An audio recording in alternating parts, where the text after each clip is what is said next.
everybody. Welcome to the Psychic Hour. I'm Kristi Brower, and you might notice that Katie looks a little different I'm not tonight. Katie! I'm not Katie. Katie dyed her hair blonde and got pink glasses, you guys. It doesn't know how to use audio. It makes the whole goddamn thing late. Yes, okay. Yeah. It's all good. It's all good. My very special guest and my friend, Dr. JJ Kelly, is joining us tonight. You all Hiya!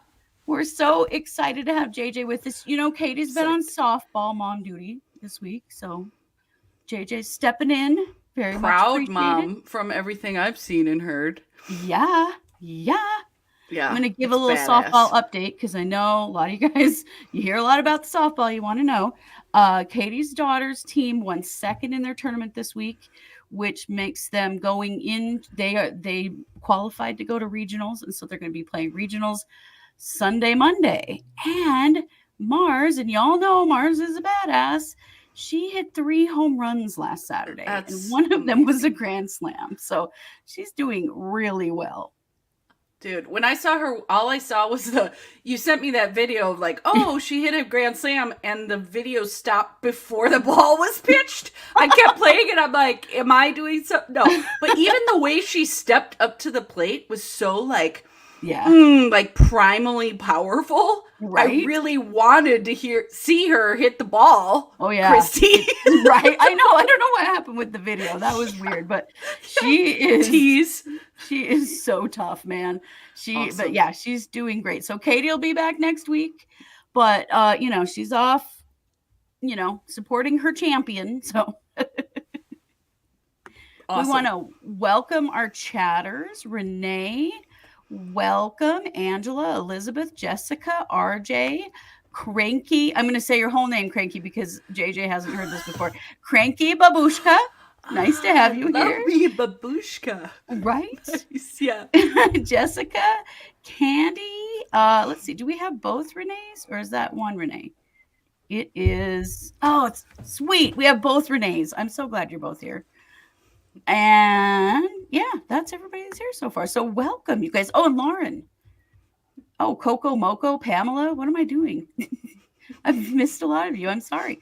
Welcome to the show. It's nice to have you all here. Now, JJ, we start this show off very casually every week with what'd you make for dinner or have for dinner? I haven't eaten yet. What time is it? It's all right. I had soup for lunch, but I am getting mac and cheese delivered after this, and I'm so excited. Yes. Yum. Yeah, lucky. Well, I had cheese tortellini, and Rhonda cooked, which was pretty great. Lovely. So, chatters, let us know. What did you have for dinner? Oh, Cranky, pizza. I think babushkas tend to like pizza. Yeah, pizza's always a win. Yeah. You can't lose there. Yeah. Dude, so is mac and cheese, though. Oh, my God. Oh, yeah, for sure. For sure. Killer. Let's see. Oh, Renee made my night that I'm a team of a team of Renees. You are. We have 2 Renees, and we never feel the show is complete unless they're both here, and they're both here. So that's awesome. Sweet. Coco had enchiladas. Lauren also had pizza. It's funny how we'll have a theme, like several people will have the same thing. Rotisserie chicken yumbo.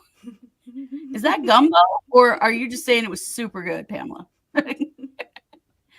Welcome, Anna. Oh, Anna had breakfast for dinner. Or Anna, are you in a time zone in which it is breakfast time? Because I know that happens sometimes. Welcome. We are all Renee. Right. Cranky said we are all Renee. That's true. We had a whole thing one night where we were all Renee. Oh, Angela, it's almost lunchtime in Australia. Well, I hope you have a nice lunch, Angela. Oh, it was yummy, so that's why you called it yumbo instead of gumbo. I got you, Pamela. Nice. Hello, Barbara. Welcome. Oh, hasn't eaten yet. All right. It gets funny in here because we have people from all over the world that listen to us, and so sometimes, it's like morning or the middle of the night. If Betty comes in, she comes in from Ireland, Scotland, Wales, somewhere like that. And 9 hours ahead. Yeah.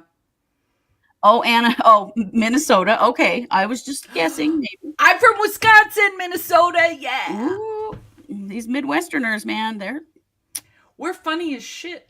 you are. That is the truth. You know It's what's the funny, drinking in the cold. right? But Yes. Minnesotans and Wisconsins, you talk a lot like Idahoans. We have similar slang and stuff. Like, I don't know Oh, where that really? came from. Yeah. But I loved Like, Minnesota when I visited. It was everybody talks so awesome in Minnesota. Love it. oh, Babushka's from Wisco. Yeah. Scotty in the house. Right? That is awesome. Y'all know. Awesome.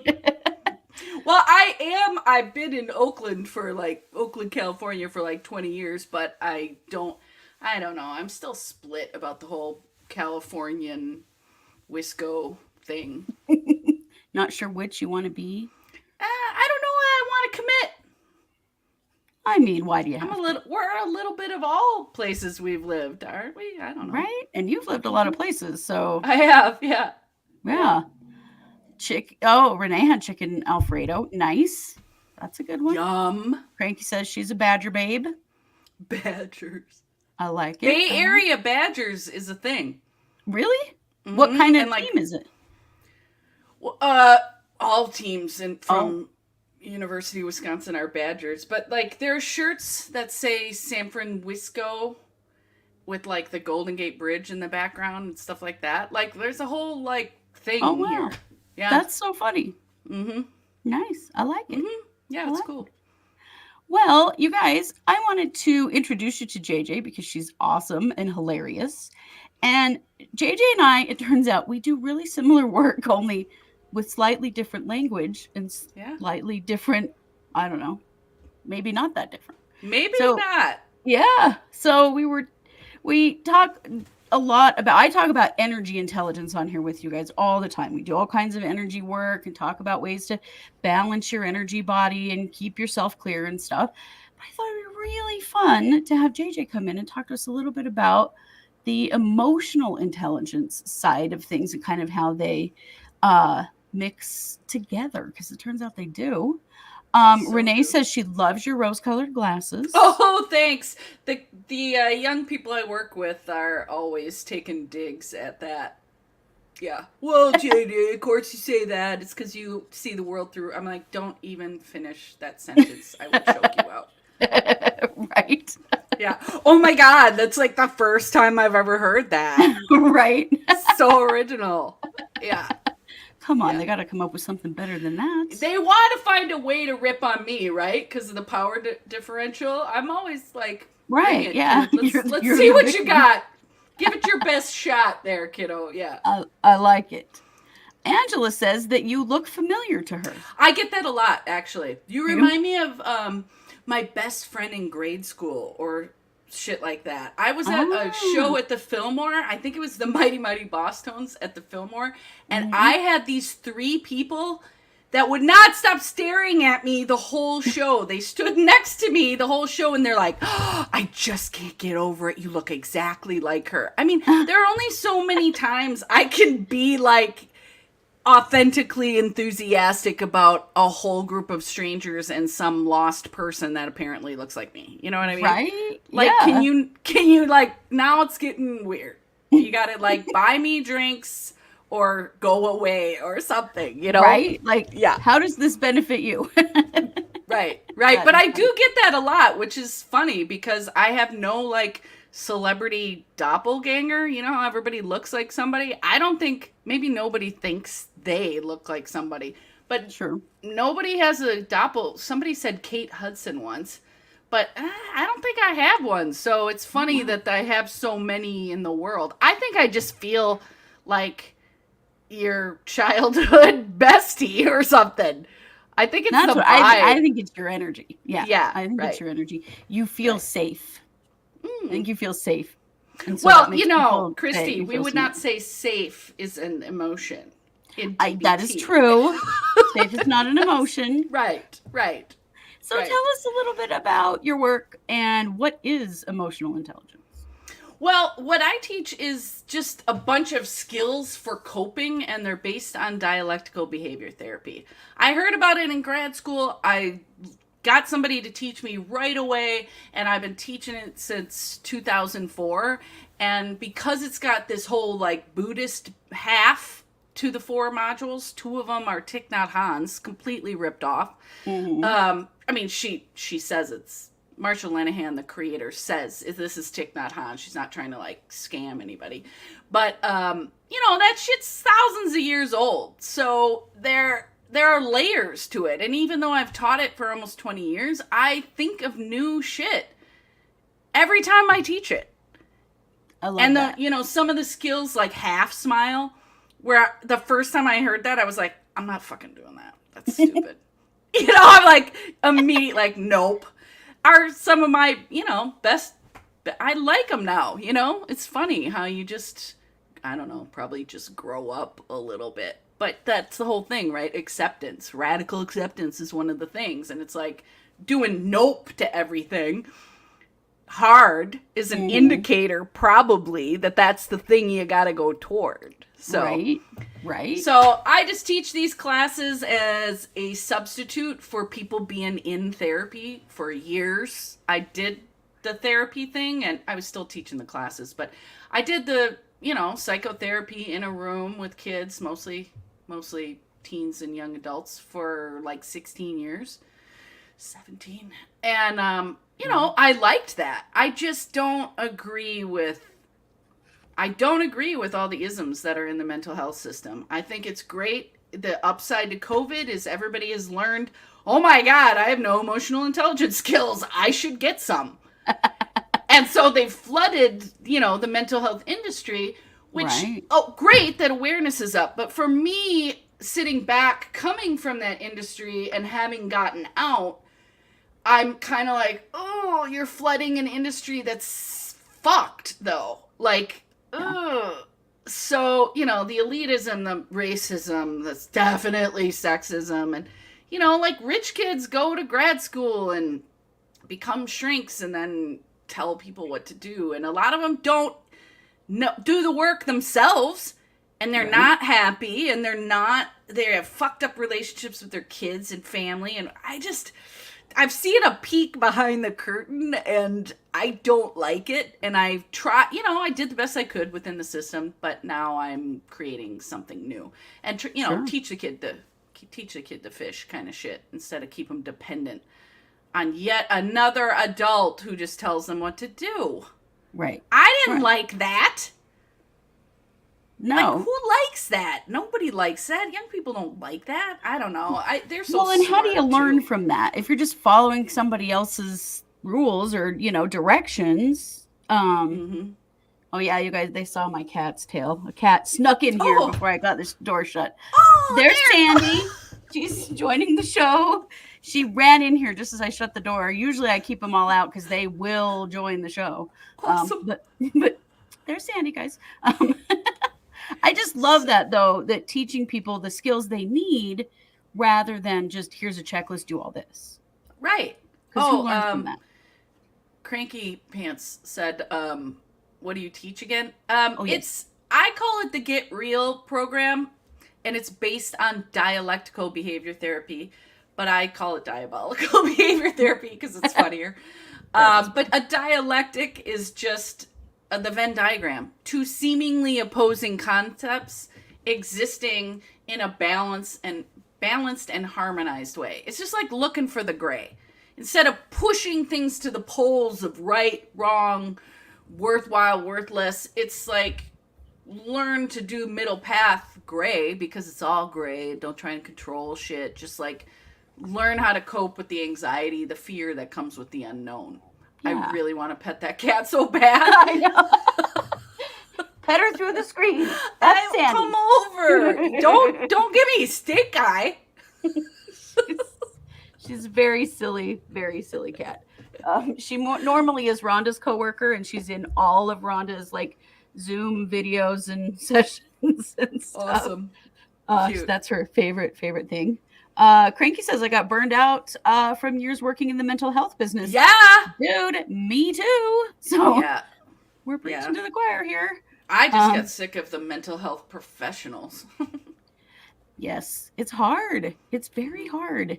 And, because you all know for me, that I'm an intuitive, I'm a healer, and so it was very hard to add that piece in to mainstream mental health, like, Yeah, I bet. and so I like what I do now so much better. And you've done the same thing. You've built a system around yourself so that you can still teach and help people. In the I way mean, I want to.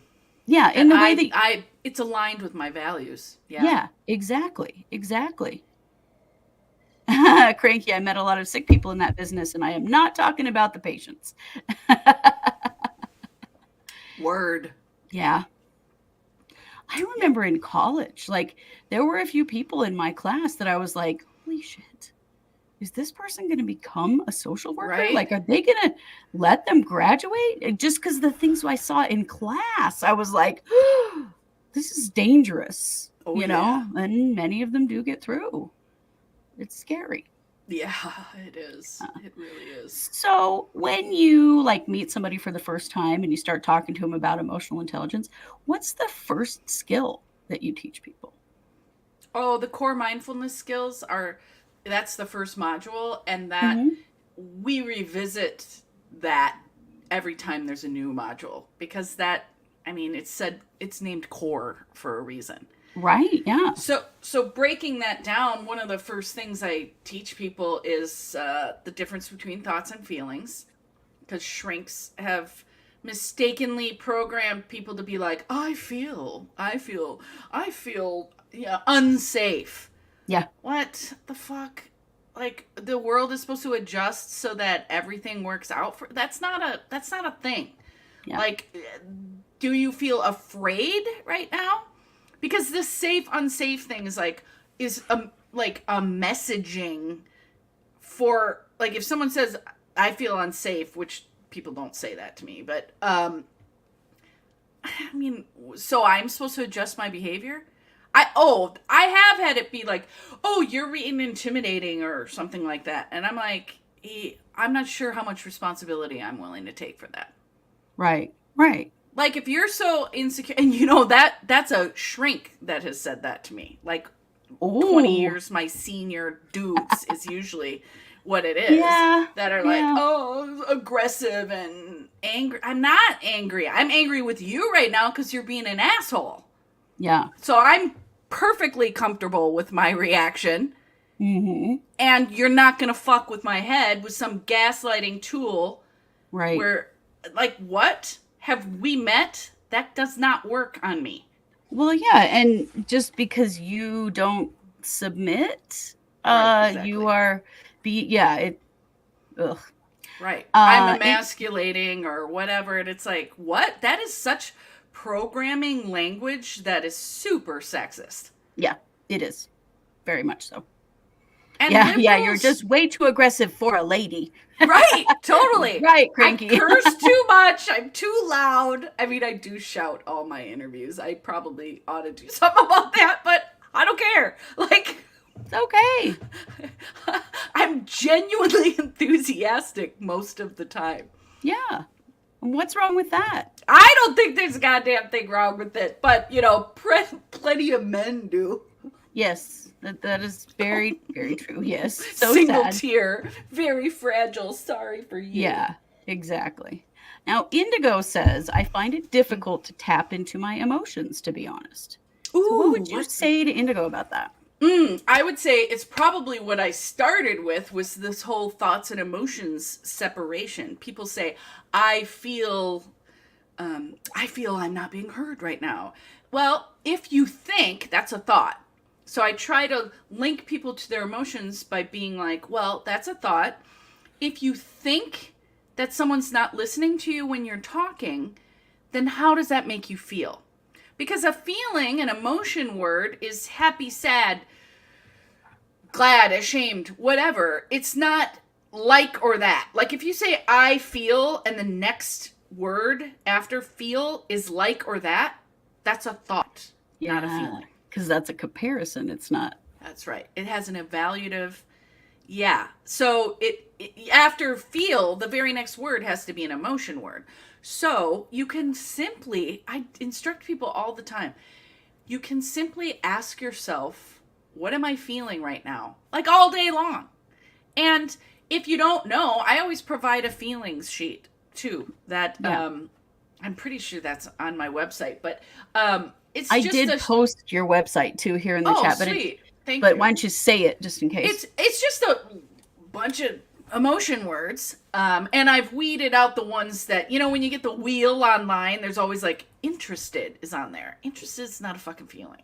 You know, like attacked is not a feeling. It's a thought. It's a judgment about somebody else's intentions. You can't confirm that shit without actually getting it from them. Like, again, that's not honest.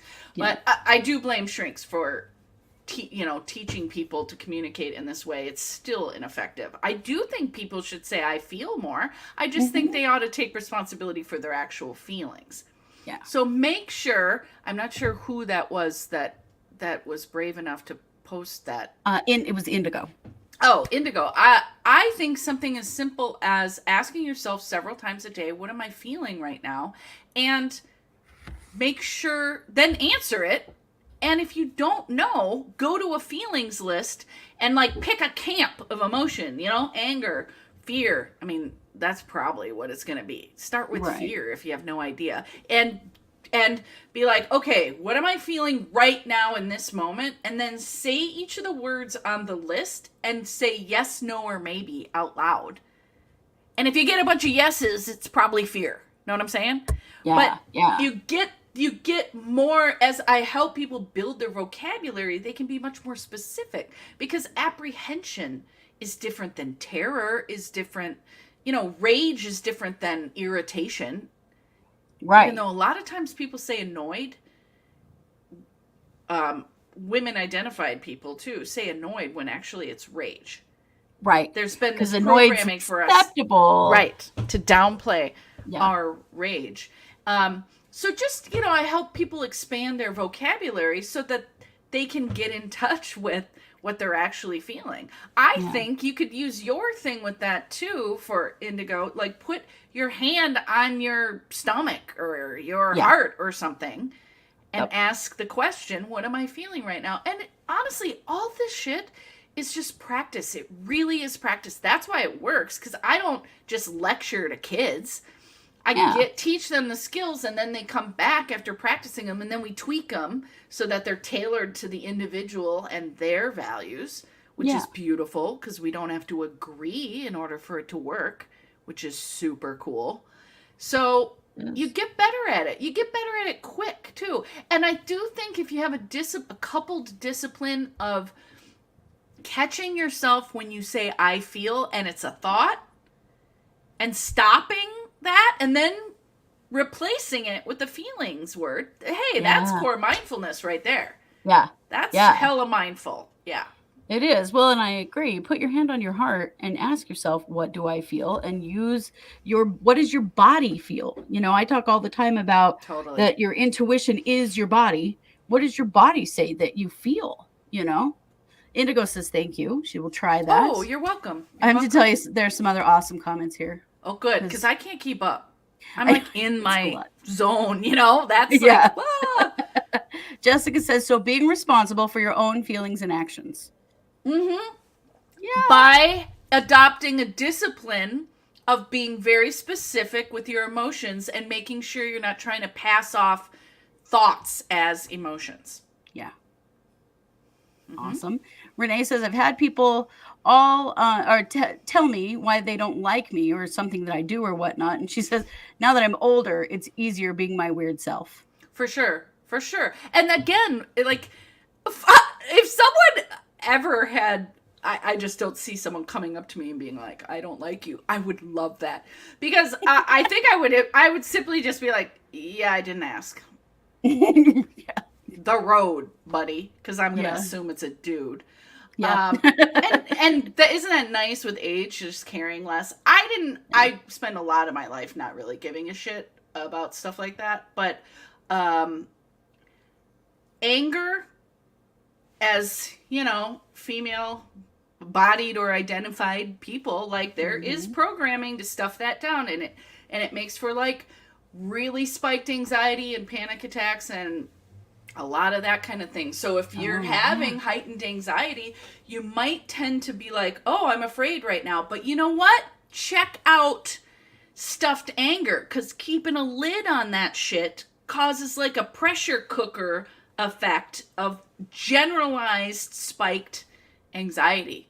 And that, I got to write a book about that, because that, people don't know that. And it's like so obvious. It when is. you do anger work, they never have another panic attack. It's crazy. Yeah, because it's emotions or energy. They need to be burned off by expressing them. That's the way I say it. Yes. And that when you express it in whatever way, you're speaking it, whatever, you're burning that energy off. You're using it up rather than stuffing it inside of yourself, so that one day you have an explosion that's a heart attack, or it's totally. you explode all over someone you didn't mean to explode on. Right. Because that shit comes out. Yeah, it does. That's eventually, it's gonna come out someday. One for the Midwesterners of the bunch, in my narcissism book, one of the caricatures that I use to to describe a certain kind is the passive aggressive Midwestern grandma. These poor women have been stuffing anger for decades, and then they say really subtly fucked up things with a smile or something, and you're like, wait, what? Ouch. But what did she just say? Gotta burn it off somehow. Oh my god, it's like a PhD in passive aggression. Whoa. Yeah. Oh, I've had some older relatives very much like that. And when they're 80, you're not supposed to come back on it, turns out. I have an aunt, a great aunt, that's gets real nasty sometimes, and my sisters and I have been in trouble because we've come back at her you're not going to talk to me like that, but she's old, so I'm not supposed to talk to her she's fucking old. Whatever. So what? She's old. That's bullshit. It is. That allowing bad behavior, I think, is a huge part of emotional intelligence and energy intelligence, of not allowing people to hurt you. Yes. And some of that is our responsibility too. The mindfulness skills are so great because they create a sort of, what I call it, is water off a duck's ass. Mm-hmm. Other people's shit just doesn't stick. Right. Because I practiced saying the truth and knowing what my emotions are, so I'll be like, what the fuck did you just say? Does that work with people? Seriously? Yeah. Nah. We're not doing that. Nope. Yeah. No. You can say it as many times as you want. Or the mansplaining, I'll be like, yeah, I heard you the first 4 times. I don't need further clarification. I simply don't agree with you. Yeah. Like if you explained it one more time, if I understood it, I obviously would agree. What kind of narcy shit is that? They're genuinely surprised when I'm like, yeah, I got it. I don't agree with you. Yeah. I heard you. Suck it up, buttercup. It happens. Yeah. Jesus. It does. Oh, okay. So speaking of books, tell us about your books, because JJ has several books, you guys. Which Kristi produced all the audiobooks of. I did. And the podcast. Yep. So, I wish I had the... Oh, I do. Well, this cover isn't quite right yet. Oh, God. But I know about that. So this one is a parenting manual. It's Holy Shit, My Kid is Cutting, The Complete Guide to Stop Self-Harm. That was the first one. I love, this is what I'm most proud of, is how short these books are. Potent and concise. So people will actually read them or listen to them, and it will be useful to the masses. Then this one is the DBT program. Holy Shit, I'm a Gifted Misfit. The Young Folks Guide to Unlock Your Superpowers. This is my 8 weeks of DBT, the emotional intelligence skills. Well, this one's thicker, but it's got hella shit. Not much. Not much. We talk on here a lot about being weirdos. All of us, Katie and I, everybody listening, we know what it means, to be seen as a weirdo or a misfit, Yes, So I Miss love that you're addressing those of us that know that we don't quite fit the mainstream. Yeah, the freak houses of the bunch. Yeah, unite. I Yeah. mean, everybody's got it. They just hide it or they're ashamed of it. It's such a bummer. Like our weird selves. If we all just let them out to play, the world would be a better place for Wouldn't it? sure. You know, Yes. I love tie-dye, and I really love rainbow tie-dye. And one day I was all decked out in my rainbow tie-dye hoodie, a different rainbow tie-dye pants, and Oh rainbow my. tie-dye shoes, okay? And Rhonda and I, we were walking into Kohl's, and we opened the door and walking in, Holes. there's this woman standing there, and she goes, "Well, aren't you colorful?" Yes, thank you very much. Yes, I am. I said, "Thank you." Yes. It was definitely not a compliment. Was she in beige? Yeah, she was. Yeah. And she just marched right out the door, and I was like, why would you ever Yes. think Yeah. to say something like that to another person? Totally. And that's, So you rude. know, that's the thing that I say now. It slipped out in one of the podcast interviews and caught on. Happy people act right. Yeah, Like, that woman is not happy. Happy Right. people don't say shit like that. right. Happy people, like, if I didn't know you and I saw you walk into Kohl's like that, Kohl's, first of all, super Midwestern, Kohl's, for Christ's sake, I would be like, yeah, mama, like, rock that shit. I don't like tie-dye. It doesn't matter. Right. Like, you'd be like Queen of England kind of shit, feeling yourself, walking in. Awesome! More of that, you know? Yeah. Like, how could you not be enthusiastic for someone that's, like, walking around feeling themselves? Yeah. Like, that's so easy to cheer somebody on that's doing Right? that. Like, yeah. I'm always looking for ways to compliment people. I love your shirt. Oh, I love your tattoo, your hair color. Totally! I have It's never in my easy. life said something shitty to someone else, a total stranger, about what they're wearing. Isn't that ridiculous? No! But you're totally right. This happy people act right. It is true that when you feel good in yourself, you're dealing with your own Right. emotions and, you know, making good choices for yourself. You don't Yes. feel like acting like that. Mm-mm. It's And the amazing. joy sort of radiates, and people can feel that and It does. want I some see. of I that. think that's why people think you're familiar. I think I they do. I feel agree. it. Yeah, Yeah. they feel that, like, oh, this is a safe person. I like, you know. I want By the buddy way, up with these guys are loving you. They love your cussing Oh. because they all do it too. And let's see. Paper Dolly said, I wanted to tell you this. You might be my personal hero, Doc. Bless your heart. Oh, that's sweet. And they all love your enthusiasm too. So don't be worrying about that. Good. Great. Great, because the tap doesn't shut off. You know what I'm saying?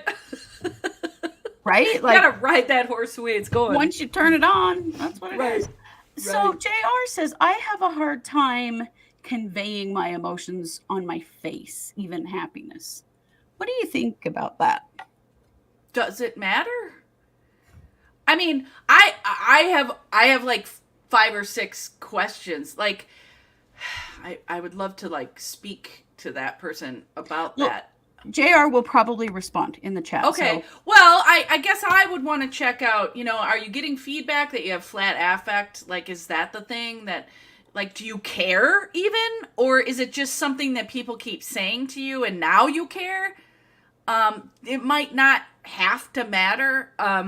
Is it a protective thing from childhood? Like, if you ever showed joy, that vulnerability would make, like, family members pounce on you or something like that. I don't know. You know, is it a defense mechanism of some kind? yeah. I am guessing it's A, knowing absolutely nothing. I'm guessing there's feedback coming from feedback. Hey, Dr. Kelly, can I give you some feedback? No. No. Right? Abso-fucking-lutely That's not. never a good thing. Ever. No. Let me just give you some feedback. No. I did not ask for feedback. We're not doing feedback.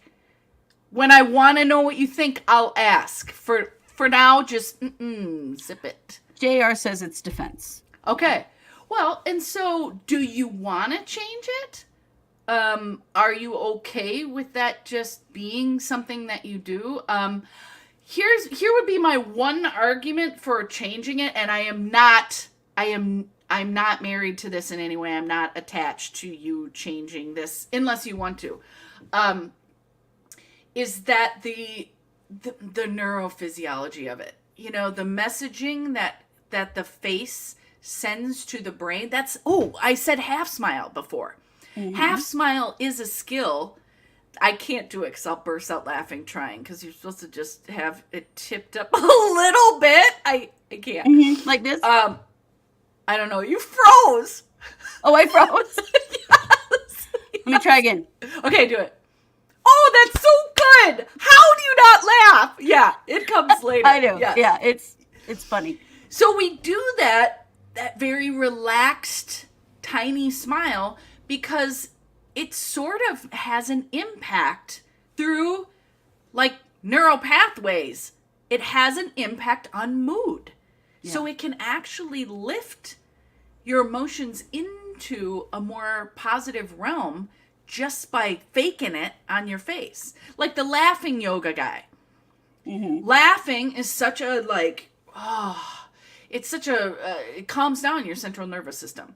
Right. So this guy, I think he's a cardiologist in India. He's so awesome. You got to check out this laughing yoga guy. He's hilarious. You can't not laugh. The idea is you laugh at nothing, and then, you know, that game where you end up actually laughing when you start at fake laughing or whatever. But it's for the calming effect.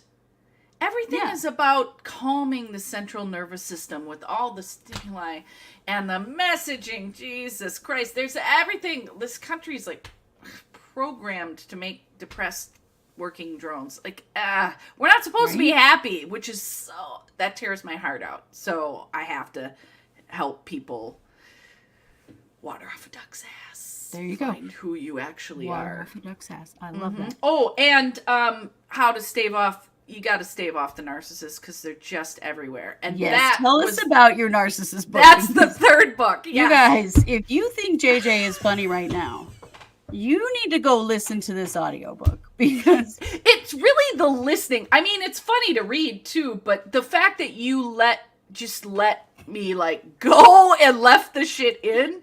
It's so great. It's so great. And it just really helps, like, take this frustrating situation of dealing with someone that's got some narcissistic shit going on, to be able to make it funny. It makes it so much easier to deal with. Yeah, and thin. Like, it's not like a huge compendium, because it doesn't have to be. It's the epidemic pre-COVID in our country. So, and I, you know, this is the newest one, so it really it's had probably the least amount of press.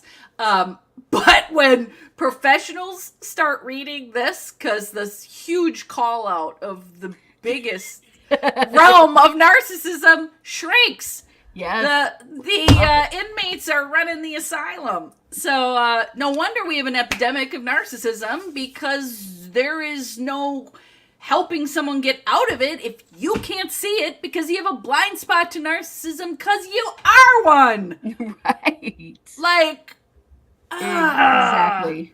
And we've talked about narcissism here on the show before, and about, you know, they're all dying over my half smile. They think that was the funniest thing that was so great. Yeah. I want that as like my screensaver on my phone. I'm kind of known for doing impressions of people on here. Particularly, there's this one defendant we talk about in the true crime part of this show. And he has what I have named resting toad face. And when he's in court, he looks like this. Oh, no. That's his whole face, look, the whole fucking time, for hours in court. It's hilarious. I would lose it. When we live stream, then I do my impression of him quite often, because it's so funny. Awesome. Yeah, Cranky, we are very familiar with narcissists here in the U.S. But, Jessica missed. You'll have to go back and rewatch, Jessica, to see the half smile. But many of you have talked about, you know, experiencing narcissism with parents or with partners, and how hard that is to move on from and recover from, and that kind of thing. Oh, hell yes. Because gaslighting is psychological abuse. Yeah. When someone fucks with your head like that, you go away. Yeah. Like you're under a spell and not a good one, not the good kind, you know? Like, right. It's really, they prey on politeness too. Because the kinds of boundary setting that works, that civilized people do with other civilized non-narcissists, right, that shit does not work with a person with a personality disorder. You have to behave in a way that's so direct and airtight that it might seem rude to you. Mm-hmm. And they're definitely going to try to convince you you're rude. Fuck all that. Yeah. I mean, I'll be like, yeah, what you're saying right now is very sexist. And you wouldn't be saying that to me if I was a dude. Oh, that is so rude. Oh, I'm rude. I'm rude for saying it because I really thought the sexist behavior to begin with was the rude thing. Right. That constantly turning things around on you. That you're the victim, bruh? Yeah. No. Yeah. No. Cranky says it is hard when it is your family. Oh, no shit.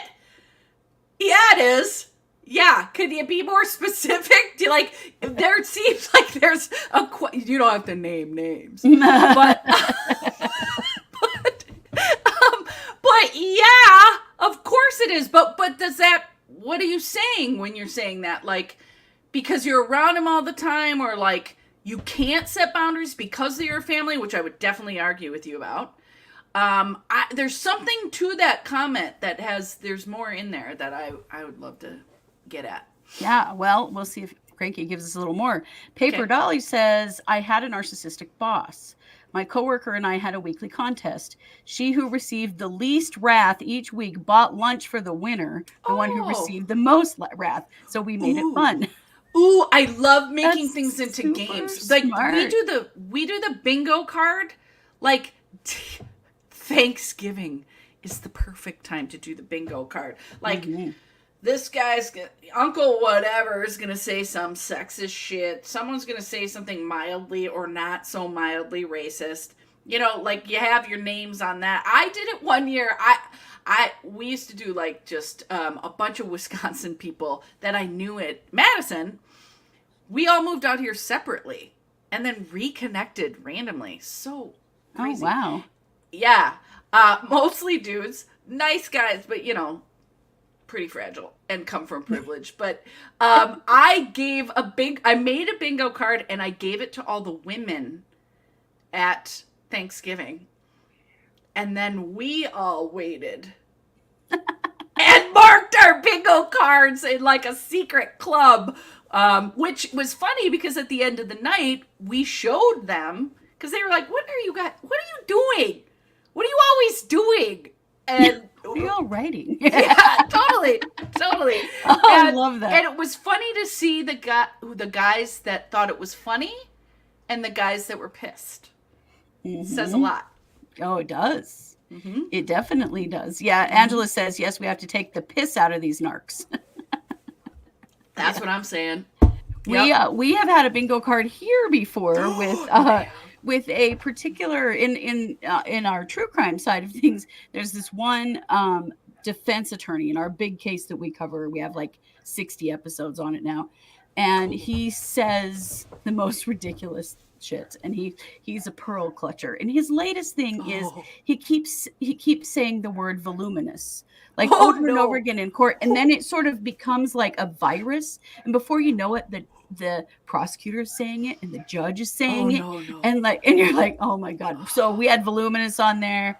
That's awesome. He loves, his latest thing is he's always saying he needs his crack at the apple. Now I will tell you, what does that mean? Well, one of our listeners looked it up on Urban Dictionary, and it does not mean what that means. Is it a sex thing? Yes, it is. It sounds like a sex thing. He's saying it in court. So best day ever. Yes, saying it in court. And like now he's like said it in several hearings in a row. Like he gets on this thing where he's on one particular word. It's so funny. That's we have a blast with this shit because That we're is always laughing at stuff like awesome. that. That is awesome. Oh my God. I would savor that day. Oh, it's so great. When the day they all said it in court, I was like, my God, it's like coronavirus. It's spreading in the courtroom. Like voluminous is not a word you use very often, but suddenly they're just all saying it. It's just so funny. Right. If we were drinking shots, we'd all be dead. We would on voluminous and lately on crack at the apple. A drinking game out of it. What a great idea. That would be really fun. You have a lot of smart people on this. I'm so smart. Lucky. I know. That's so awesome. awesome. I love the interaction. I'm not used to it, so it's a little, but I love it. Yeah. I love it. Oh, right, Cranky. It has to do with strippers. Yes, it is something that men get from strippers. Yeah. Oh my so gosh, funny. my mind is a nice place to visit, but you wouldn't want to live here. What my mind is coming up with is too fucked. Okay. Yeah, it's probably right. Paper Dolly says, I'm making bingo cards for my coworkers for the next holiday. Thank you for the inspo doc. I'll give your books as door prizes. Oh, that's awesome! That's awesome. There you go. That's and then, awesome. You might want to rig it so that, I don't know. Mm-hmm. The person that needs the book gets it. It's just a prize. Right. Congratulations. There you go. Here are 5 more of these. Yes. Please give them out to your entire family. Yeah. Totally. Hilarious. So cool. So it's pretty easy to access your audiobooks. Yeah. Because they are podcasts. Because you posted them, yes. I did. I made them as podcasts. They're on your website, aren't they? I believe they are, and they're on Spotify. Yeah. I mean, they're everywhere, aren't they? But I just tell people Spotify. Everywhere. So it's drjjkelly.com, and you can go there to get to them, or go to Spotify or Apple and just look up Dr. JJ Kelly. You're going to find these 3 books, the audiobooks, just as a podcast, so you can go listen, and you really, really should. They're awesome. Thanks, Kristi. Yeah, and if you know anybody that has a child with a problem with cutting, cutting and book, you do, by the way, of course, because more of them do it than don't. I'm sorry to tell the parents here. I know it's scary. It's I will say to anybody I just scared, it is shockingly easy for me to help people stop cutting. I've done it thousands of times. I don't say it that often publicly how easy it is, because it seems kind of dickish, or I don't know, insensitive or something. But I love it because it's so thrillingly easy, and I love that they stop. Right. So I'm like, yes, But the mental health community in general makes cutting out to be a really hard thing. It's so hard to get people to stop. Oh, totally. And it's completely about suicide, which it's not. No. Yeah, it's and they're afraid of it too. Mm-hmm. So it's like nobody just goes right in there with it, which is exactly what needs to be done. It needs to be like not be a secret. The secret part, or the like, I don't want to talk about that, even from shrinks, like that can't be handled that way. Absolutely no. not. Well, and suicide's always been kind of the same. Like, oh, don't talk to him about it. It might give him the idea. That's the dumbest shit I've ever heard in my life. But I heard things like that in college, and I was like, no, that's so stupid. That's just assuming that everyone else is stupid and you're the only smart person. I hate that. Totally. Oh man, yeah, shrinks. So frustrating.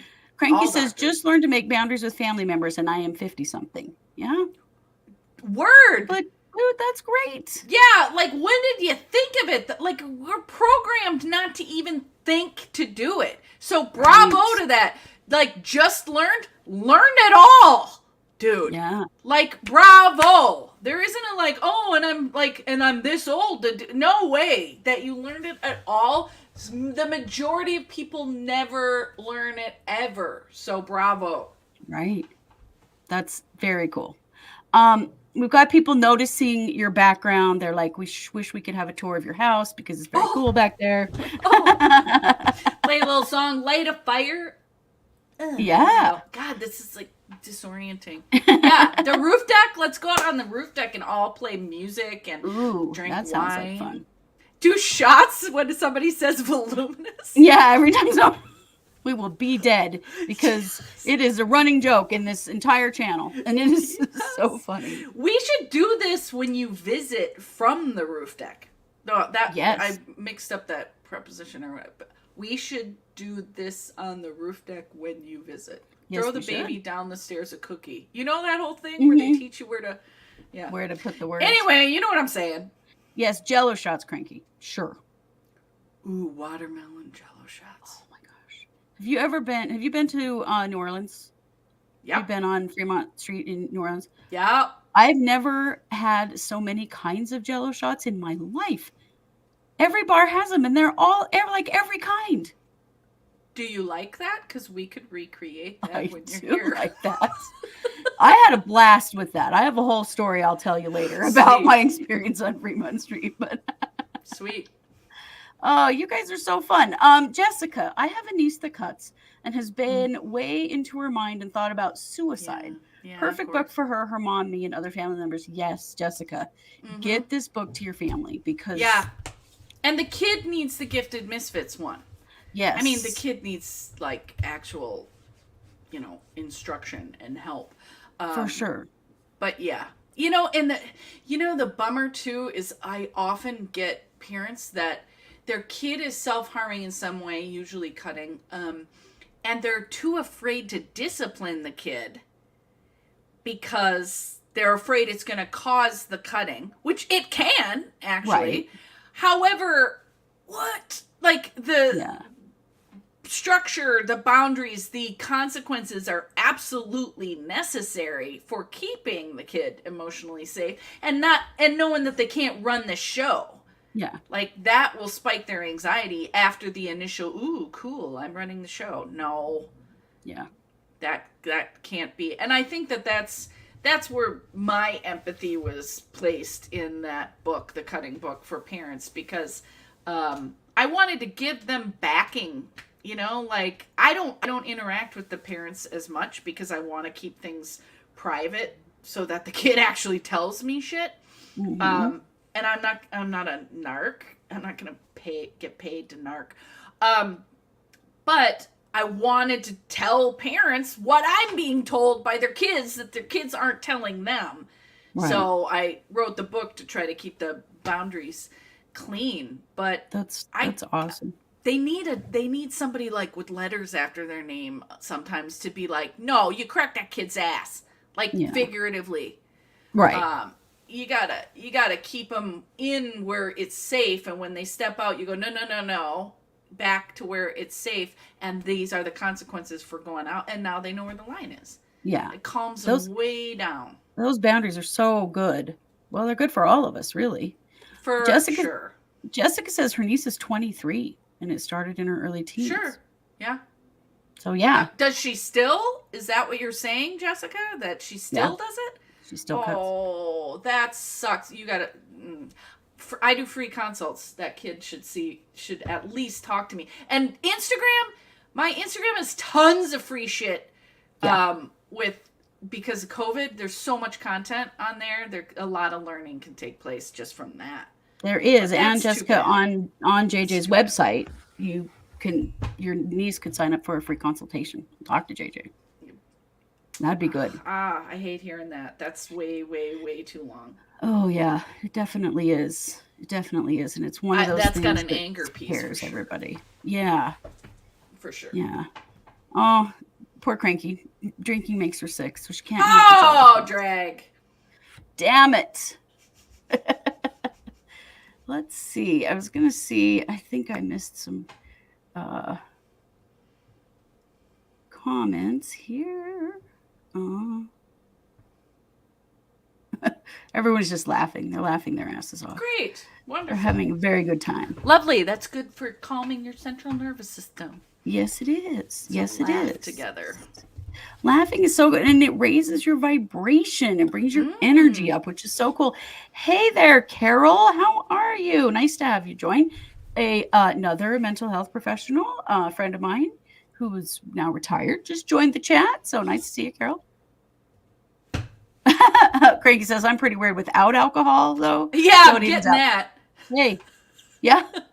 I'm getting that too, and I think It's in my all the right favorite. ways. Weird in all the right ways, Exactly. Cranky. Yep. Oh my goodness. Jessica says she was just in the hospital a few months ago and the whole family rallied around her. She was upset that we all knew, but the overwhelming love was Right. there.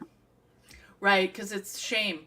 Like, Yeah. that's the thing with cutting. Like, it does bring down the intensity of the emotions in the moment, but there's always a shame bill. Like, nobody really wants to hurt themselves on purpose. They do it because it works in the moment, but the long-term effects are so eroding to self-esteem that it's just not, it's not sustainable as a coping tool. Yeah. So I just try to teach other ones. Try this one. Instead, try these 5. Like, you got tons of options. Right. And most people would rather do something other than hurt themselves on purpose. So they're hungry for it anyway. Right. Right. But they can't just take my word for it. They got to go practice it and then get their own data.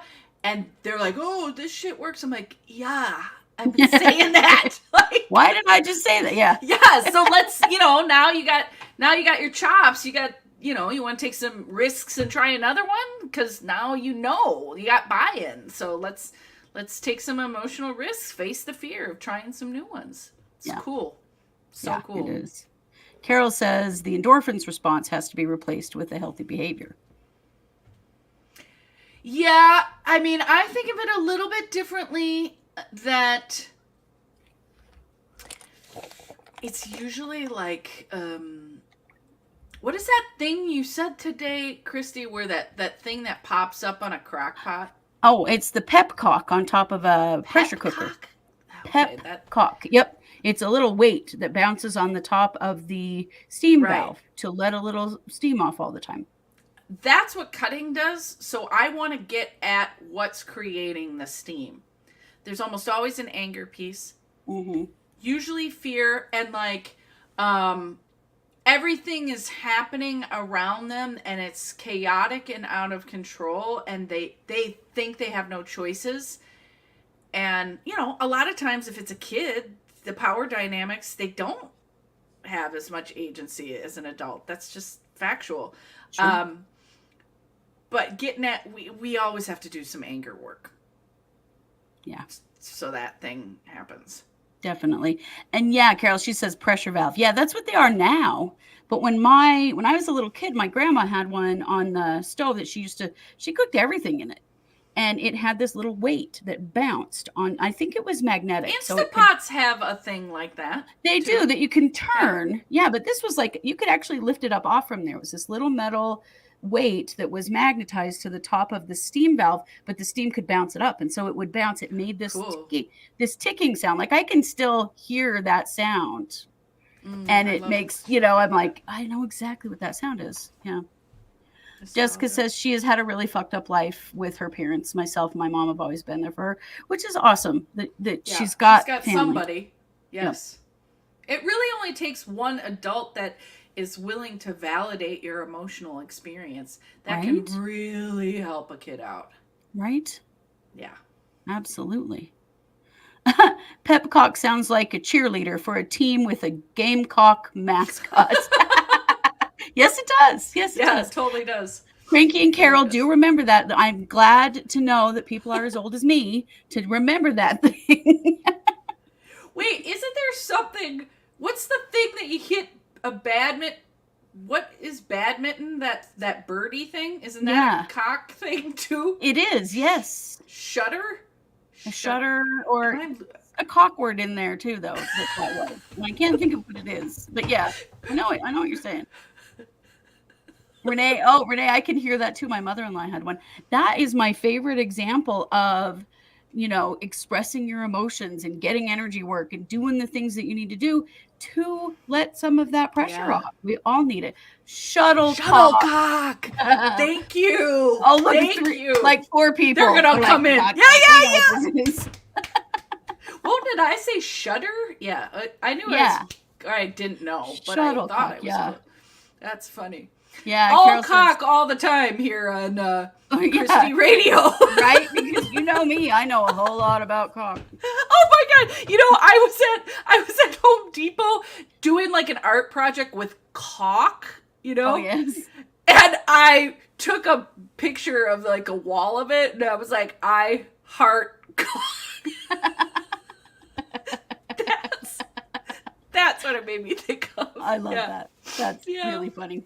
Oh god. Well, if you can believe it, we are out of time. No, really? The whole Oh show. my god, that was like 10 minutes. But we will definitely have you back because this has been so much fun. Super fun. So I'm going to put JJ's web address in the chat again, but for those of you listening after the fact, it is drjjkelly.com, and you can access her audiobooks there and her print books. They're also on Amazon.